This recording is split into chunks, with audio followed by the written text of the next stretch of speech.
What's up, you guys? I just spent a little bit of time decompressing at the crib before then I just dropped off like a 10-hour shift at my new job. It's light work, though. I just kind of feel like the creativity oozing out of my ears, though, after I'm in that dimly lit warehouse for that long. But you know what? I'm going to get it up out the mud. And that's just a little taste of what my life can be if I did decide to just completely stop doing this, you know? Just waking up and freaking going there and coming back and then playing games until I go to sleep and do it again in a never-ending cycle. I don't know how you're not suck starting a 12 gauge if that's your life, man. I can't tell you how to do this thing, but I mean, man, I can't go out like that. Hell nah. So today we're going to be ranking contenders in the 135 pound and 145 pound divisions of the UFC on the basis of whether or not they beat Merab Dvalishvili or just how well they do in the fight. So I do have a tier list that I put together for this. We're going to be going through 30 different fighters, the top 15 in both bantamweight and featherweight, and we're going to place them on this tier list. So let's introduce you to this list now. I got the right temperature to get you from the sun. Alright, so neatly sorted here, we have 5 different tiers, it looks like. We have wins, low difficulty. That's what low diff means. I didn't even know what it meant before I Googled it. So yeah, low difficulty. That means they just solo Merab, if you believe it. They just solo Merab and it's easy. Next, we have wins depending on the night. This could be like one of those instances where people say, you know, well, if they fought 10 times, he wins 6 out of 10 times. And this was just one of the 4 times where he does beat him on, like, events like Alex Pereira versus Israel Adesanya. You know, people say things like that all the time. So wins, depending on the night, is going to be another category that we're going to assess how well these contenders do against Merab Dvalishvili. And then the middle tier is going to be has a chance. This is kind of like as close to a 50-50 as I can imagine. I can't say one way or the other whether he just gets smoked in this fight or if he puts up a good performance. If I have a weird inkling that the contender actually does have a shot at winning the fight, I will put him here in this tier. Otherwise, it's going to be pretty cut and dry. Past this, it's going to be puts up a fight, still loses. This is kind of the same as has a chance. There's not going to be like very much deviation between the middle tiers other than at the top of has a chance you're going to be in the win column. And then at the bottom, it's just gets smashed. And that's pretty, again, self-explanatory. So let's get right into placing these contenders. We will start with the bantamweight division. First, we have Kyler Phillips here. I am going to put him in to get smashed because Merab, he's scrappy and he's shown that he's actually increasing his aptitude on the feet. And Kyler Phillips looked bad against Rob Font, looked bad against Vinicius Oliveria, and his grappling isn't that effective whenever he isn't physically stronger or as imposing as his opponent. And he has cardio issues as well. So he gets placed and gets smashed. I might as well just throw all the rest of the people from this division that I feel like get smashed here as well. Font for sure goes here. I mean, other than that, I'm not sure if anybody else in the bantamweight top 15 just absolutely gets wrecked by Merab. Those two guys do not have a shot at winning, in my mind at least. The way that I see the fight playing out, they both just get brutalized and bullied on the ground, and they're not in the fight as soon as the first bell rings. I guess we could throw Aiemann Zahabi in here as well. The thing about Aiemann Zahabi that makes me think that he probably just gets wrecked in a fight against Merab is his grappling. It's weird. It seems like it only works whenever he's gassed his opponent out, and his striking is very open. I think that Merab, unironically, is a better striker than Aiemann Zahabi. And I think for that reason, Chito Vera is going to beat him in Vancouver. That's his next fight. I think that's going to be easy work. Aiemann Zahabi is a very messy striker and not well put together on the feet. And the grappling, that's kind of his saving grace, but it's only super effective whenever he's gassed out his opponent through wars of attrition in the stand-up. Merab is evolving, and he's getting really good.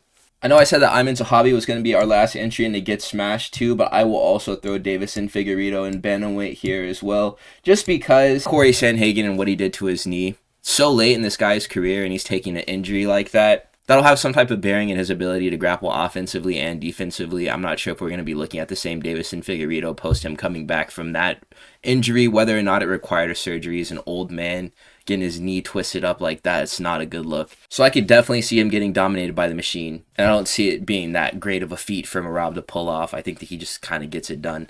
I guess we might as well throw Vinicius Oliveira in the get smashed tier too, because he does have cardio issues, and that's Merab's number one weapon, and he would weaponize pace against Vinicius Oliveira, who we see, whether it's the weight cut or it's just the fact that his stamina just has never been that good to begin with. He gets tired in his fights. He would get brutalized by Merab for this reason, so I will put him in the get smashed tier. I didn't really like what I saw too much in his fight against Kyler Phillips, even though he did win.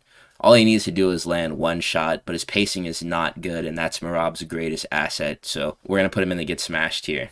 But I mean, aside from that, we're looking at fighters who are like good boxers, like Marcus McGee. Not a bad wrestler. He's strong at least, so he can manage the clinch.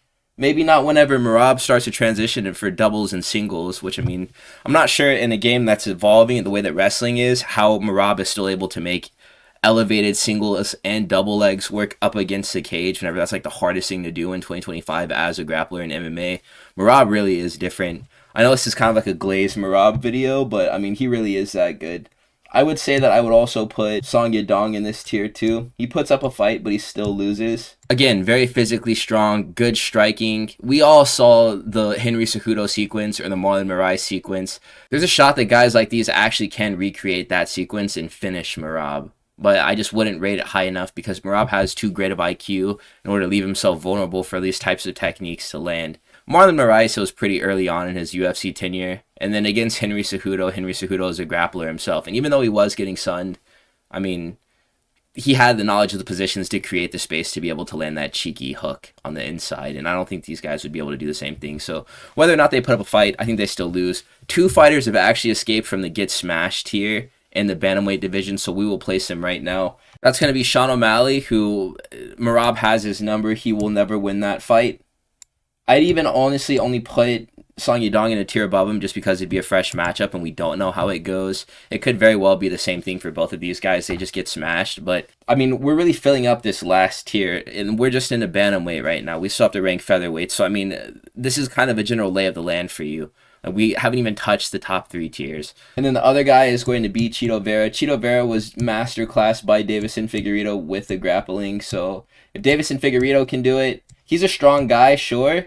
But I would definitely say that Merab Dvalishvili has a better wrestling and grappling tool set than Deiveson Figuerido. Jiu-jitsu and wrestling considered.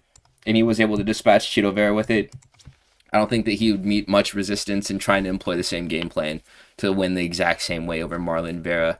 Marlon Vera, if he does make it to the belt, I think that would be a very uneventful defense for Merab where he would win with low difficulty.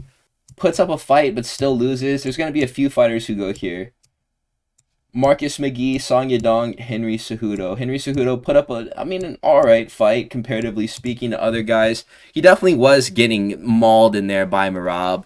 But, I mean, it was more resistance that was provided to Merab in the fight with Henry Cejudo than Aldo posed to him. I mean, I guess that was more competitive. Merab did Sean O'Malley infinitely worse than he did Henry Cejudo. Even though, I mean, wrestling is Henry Cejudo's strong suit, and he still was getting dealt with on the mats by Merab. He looked like a white belt out there. It was crazy. For that same reason, I'm putting Petr Yan in this tier as well. He puts up a fight but still loses. I mean, the guy has really good takedown defense, completely stalled out by Merab, and then he started actually getting grappled, and that's a really hard feat for Petr Yan because he always knows an escape or a way to initiate a clinch so he can create space. This guy's like the master of that, and Merab didn't give him any room to breathe, so that just speaks to the level of talent that we're dealing with out of Dvalishvili. Again, this is going to be one of those scenarios where it's like Merab just has these guys' numbers. He's beaten them already. He can do it again. I mean, obviously, if you keep on rematching someone, there's a chance that you do get him. But I think that largely the guys that he's already beaten, if they fought for a second time, they would put up a better fight maybe, or they would just get packed up even worse because Merab has just done nothing but improve since he beat them, and they would just still lose no matter what the outcome would be. David Martinez, I'm almost tempted to put him in has a chance just because we don't know what the full range of his capabilities are or exactly how good David Martinez is, especially after that fight with Rob Font, which, I mean, wasn't very informative. I would say that David Martinez puts up a good fight but still loses because, yeah, he's very fast, but Font didn't do anything to pressure and corral him into a corner of the cage and try to isolate that speed in the one corner of the octagon. And that's exactly what Merab would do. So far, all the guys who did have speed as an asset weren't able to utilize it because they were just getting smothered. And I think it would be the same thing for David Martinez. So I would say puts up a fight, still loses. There's only 3 fighters in this weight class that we still haven't ranked yet. The first one is going to be Mario Bautista, who I think actually does have a chance at beating Merab. I would even put him more on the edge of puts up a fight, still loses, but he has a chance because he's young. He has good knowledge of grappling. He has a big frame as well, good cardio, and his striking is on level with what we've seen out of Merab as of late especially. Mario Bautista, his striking isn't bad. Whenever he starts letting his hands go, he can score. I mean, it's not like fight-ending capabilities, but it's enough to set up takedowns if he does want to take a wrestling approach. It's enough to get himself out of trouble if somebody's trying to put it on him on the feet. I would say that he has a chance in that fight, sure. This is one of the few fighters in the weight class, like one of the only 3 of them that I can think of off the top of my head that I can't see just getting landslid, like really badly. The same thing goes for Cory Sandhagen. I would put him in has a chance. I'm biased here because this is my American, 2 Americans, and has a chance of becoming the new bantamweight champion over the GOAT of the division. So that's very exciting. If Mario Bautista or Cory Sandhagen comes down with the belt, I'm glazing because I'm an American. We've been needing American champions. And if the first male UFC champion in America since the Jones retirement is one of these guys in the 135-pound division, I'm going to jump up and down with joy. I'm going to look like a Wii character after you just won a game of tennis or something, like the guys in the background who are just like, or bowling, whenever you hit like a strike or something. I'm gonna be lit, bro. I'm gonna do my little dance in front of the webcam on stream.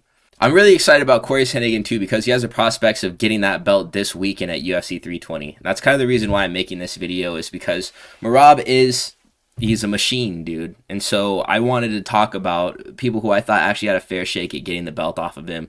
Cory Sandhagen is about as good of a run as we have as Americans of getting a 135 champion from the States. I'm excited to watch him challenge for that belt and to see what kind of shape Merab is in, because I was so surprised by the fact that he sunk in that ninja choke against O'Malley.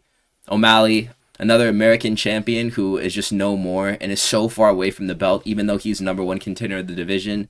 It's not even funny, dude. So the last fighter that we talk about at 135 is Umar. And I would say out of every single fighter that's fought and lost to Merab, this guy gets placed at least at 135, he wins depending on the night. What happened in his fight that like makes it so that I feel this way about him is because he broke his hand. And yeah, he broke his hand. It was bad. You see the x-rays of these fights, they all talk, you know, whenever they lose fights. It's like, oh yeah, well, my hand was broken and my foot was broken. Cyril Gahn talking about the same thing. And then they show you the x-ray and it's like, okay, well, maybe you do deserve another shake at this, you know? I feel like Umar shouldn't have to do too much.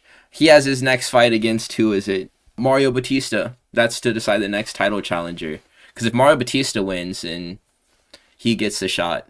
And that's justified. If Umar beats Mario Bautista, he gets a shot. That's also justified. I think that Umar might have the recipe, dude. Because he was actually making the fight really close before he did break his hand and then he started getting tuned up. But it was just really an outclassing on a minimal level. It's not like it was like a stark, low difficulty performance out of Merab. He still sweat a little bit. It just was a lot easier for him to get comfortable in the cage against Umar after that injury was sustained by him. So depending on the night, depending on whether or not the bones in his hands stay intact, that's going to determine whether or not this guy is like winning the belt or not. I mean, he has everything he needs. Skill set is there. Coaching is for sure there. He works with Habib. Habib is always cornering this guy. Belief in himself, I mean, you know he does that. This guy doing a whole lot of this at the press conference. He definitely thought he was going to come down with the belt, and then he caught a freak injury during the fight. It happened. So I say that we let him try it again. I think this is the best chance of the belt changing hands in the division. It will be Umar Nurmagomedov. Let's move on to 145 to talk about the contenders in that division and how they do against our boy Merab Dvalishvili. 2 things. If any of these fights were to happen, it would be Merab going up to featherweight to fight with these dudes.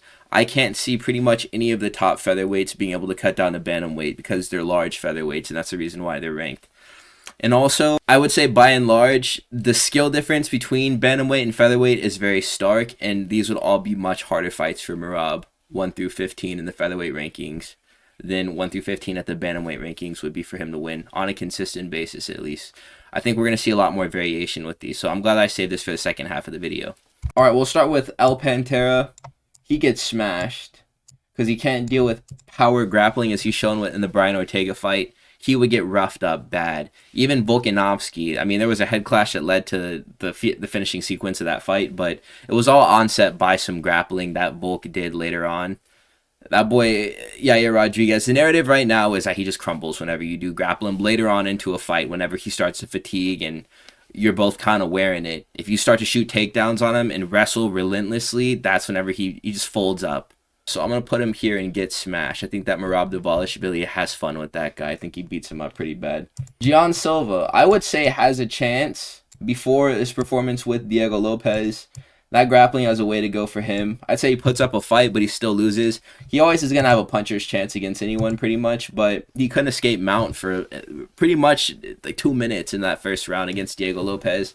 That was scary, man. And I feel like that is something that he really needs to work on moving forward, because he's going to fight other grapplers. It's not like a crazy idea to think that Brian Ortega could have had some success. Like a more prime Brian Ortega could have had some success against Gian Silva. Like the version of Brian Ortega that fought with Yair Rodriguez for the second time. He would have actually done a really good job against Gian Silva in the form that he showed up against Diego Lopes like 2 weeks ago. Because that dude just cannot escape mount. And against a grappler like Merab, you're going to suffer for that. And that's going to be like, that's a problem for you. So I'm going to put him in, puts up a fight, still loses. Just because Gian Silva's my boy, that striking is otherworldly. I still do believe his aggression can be weaponized against him, though. Instead of a spinning elbow, it would just be a perfectly timed level change, and he would just be getting grappled. I could see Merab winning a 50-45 decision over Gian Silva, potentially even finishing him if he gets him tired enough. The Miracle Bruv, I mean, that spinning elbow was magnificent. I would say that he still loses to Merab. But I mean, he has a chance, though. Just off of the strength of size. And I feel like this guy is smart. I feel like he's smart. To see that opening against Aaron Pico, to know what type of game that he liked to play, and to develop that game plan and utilizing that strike and baiting a rush that was messy and sloppy enough for him to land it in the cage against him, that indicates that Lerone Murphy is a thinking man. And I do like that for him as far as his chances go of beating Merab Dvalishvili. In the grappling, he was getting wrestled by Aaron Pico. But I mean, it's really hard to say what he was and wasn't just allowing, just so he could build confidence in Aaron Pico to set up that elbow. Because it really did look like that was his strategy the whole time. That wasn't some impromptu decision that he made. That was not improvised at all. Like he was sticking to the script, and it just worked perfectly, his game plan. So if he can come out with another game plan and strategy like that against Merab, results may vary, but I'd say that he has a chance at the very least. Patricio Pitbull puts up a fight, still loses. He's around the same size as Merab. He has a knowledge of positions. He's a strong fighter, but he's old. So I think that his cardio would break down later on into a fight. That would give Merab Dvalishvili the opportunity to get ahead in the grappling. We'd probably end up seeing some really high-level scrambles here. That's why I'm going to put him in, puts up a fight, still loses.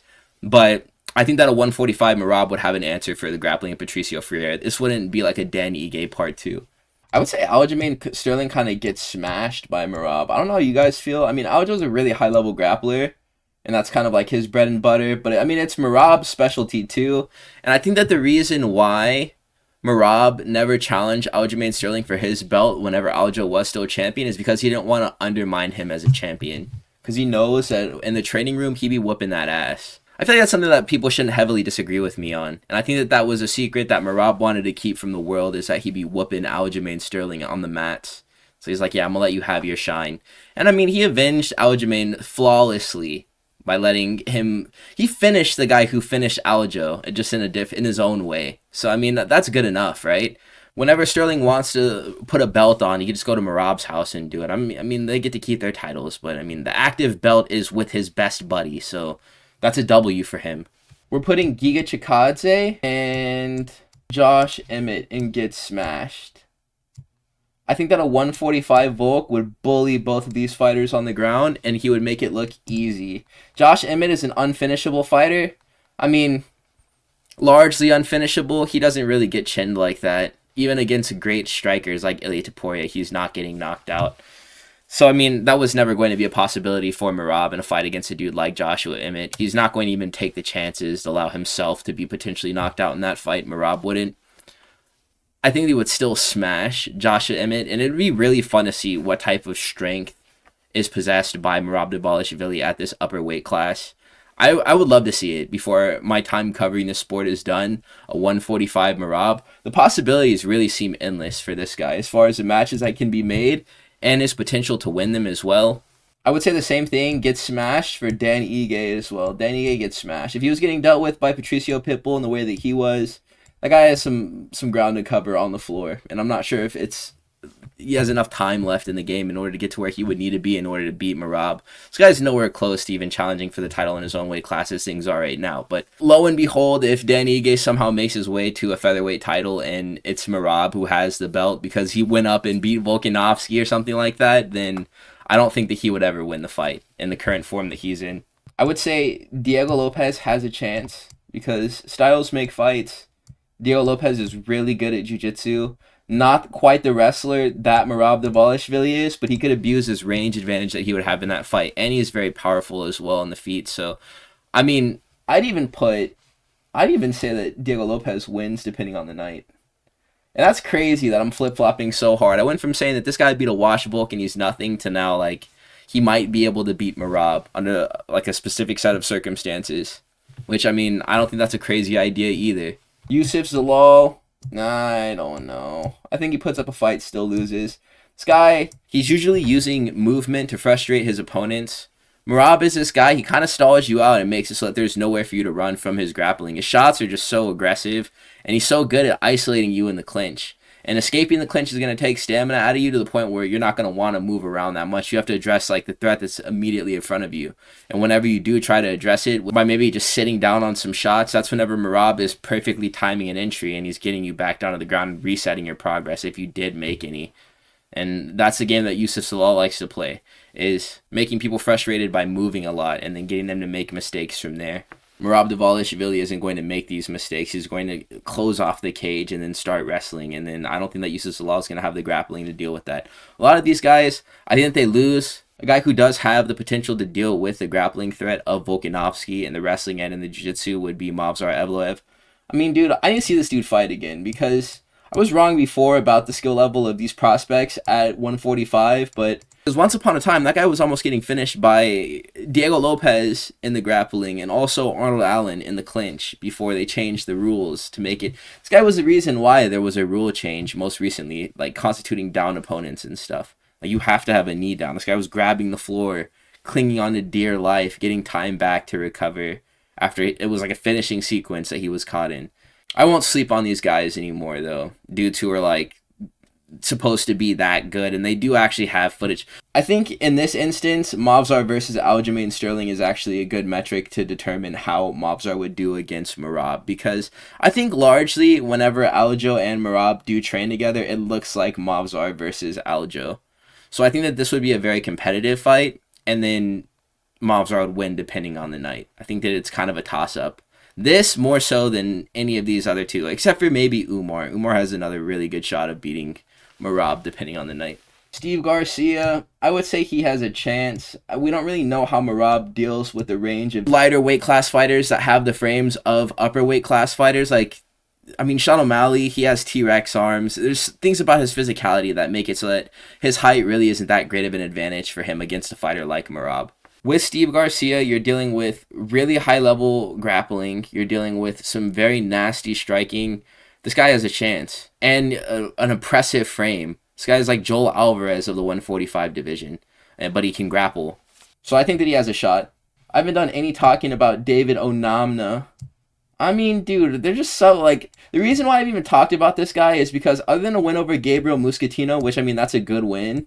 But, he kind of squandered his potential for hype in that fight by doing the Adesanya emote over Gabriel Santos. Why did he do that? It didn't even make any sense. And, there's not really a whole lot that's known about this guy. He beat, what is the dude's name? Roberto Romero, that debuting fighter. He had, a war with that dude. I think he got dropped in that fight. I would say that he puts up a fight and still loses. He's very scrappy. And, that's going to get you far in a fight with Merab. A lot of these guys, they just get frozen by the threat of the takedown and then end up accomplishing nothing before Merab just completely dogs him. So I think that a guy like Onama is going to always have this chip on his shoulder so that he has something to prove in these fights, and he's fighting hard. That'll constitute at least a good fight for the viewers. Whether or not you win, that's an entirely different thing to discuss, but That's why we have a tier that says puts up a fight and still loses. I think that David Onama fits there. 2 more fighters to address. I would say Brian Ortega, if he can make weight, he puts up a fight and still loses. Just because his jiu-jitsu is good, but he doesn't have the wrestling or the escaping potential against a fighter like Volkanovski or like Merab Dvalishvili. Brian Ortega just simply does not have the bottom control to deal with the top pressure of fighters like Volkanovski, of fighters like Merab Dvalishvili. I would equate those two on a similar level. Merab Dvalishvili, his system of grappling is a lot different than Volkanovski's. Volkanovski's is more focused on dealing damage. Brian Ortega may actually have more success in a fight against Merab Dvalishvili if it did go to the floor, because Merab Dvalishvili seems to have lately been more focused on control, and he's using that to set up submissions now, it seems. But Brian Ortega has been doing that off of his back. It's just that subbing a fighter like that off of your back just seems like such an impossibly large task that I just would never wager on it.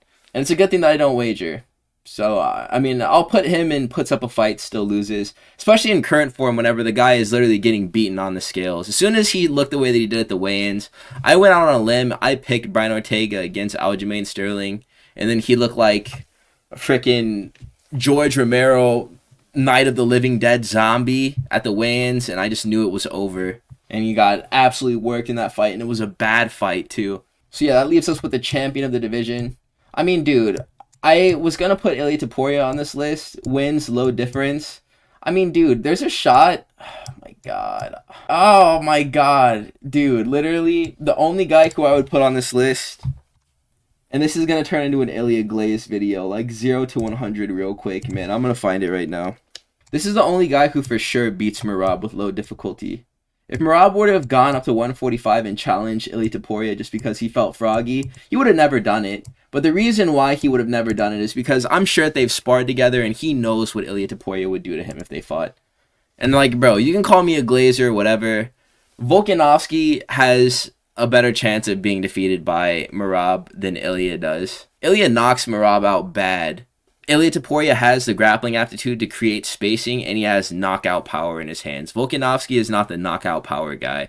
I think that all 4 of these fighters have around the same potential to win a fight against Merab, and it would be by the same way, unanimous decision. And I think that Diego Lopes has the highest knockout potential out of all of these guys, but he has the lowest proven grappling ability in the wrestling, at least. His jiu-jitsu is really good. He can be out-wrestled, though. So, I mean, this is like the only thing that I can really think of being like a low difficulty win for any fighter that could challenge Merab. It'd be a guy who he'd never fight. And there's definitely like I said before, there's a reason why he never even thought about challenging for that 145 belt. Because he's been dominating this belt. But, I mean, make no mistake, Toptoro sleeps him badly. So, yeah, that's going to be my full tier list of all the different fighters and how I think that they place in a fight with Merab Dvalishvili ahead of UFC 320. Let me know what you think about the main and co of this event. I am actually super excited to watch it. We're riding with Alex Pereira and Cory Sandhagen this weekend just because we need American champions, man. And I like Alex Pereira. And he said he was hurt in the last fight, so we're going to go with that. Cory Sandhagen, he shows skills that may actually result in him being able to win this belt off of Merab Dvalishvili. He has a chance. So if you made it to this point in the video, please do like, comment, and subscribe. I'm going to catch you fellas in the next one. Have a wonderful day. Peace out.